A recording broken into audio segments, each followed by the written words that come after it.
ഗുരുവായൂർ നഗരസഭാ തെരഞ്ഞെടുപ്പിൽ ഉജ്ജ്വലമായ വിജയമാണ് ഇടതുപക്ഷ ജനാധിപത്യ മുന്നണി കരസ്ഥമാക്കിയിട്ടുള്ളത്. കഴിഞ്ഞ കാലങ്ങളിൽ ഇടതുപക്ഷ പ്രസ്ഥാനം നടത്തിയിട്ടുള്ള വികസന ക്ഷേമ പ്രവർത്തനങ്ങൾക്കുള്ള അംഗീകാരം ആയിട്ടാണ് ഈ വിജയത്തെ ഞങ്ങൾ കാണുന്നത്.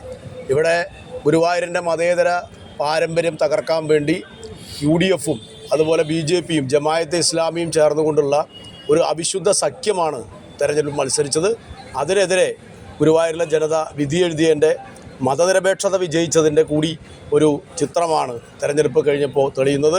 ഉജ്ജ്വലമായ വിജയം നൽകിയ ഗുരുവായൂരിലെ ജനതയ്ക്ക് ഞങ്ങൾ ഇടതുപക്ഷ ജനാധിപത്യ മുന്നണിയുടെ പേരിൽ നന്ദി, ഹൃദയത്തിൻ്റെ ഭാഷയിൽ നന്ദി രേഖപ്പെടുത്തുകയാണ്.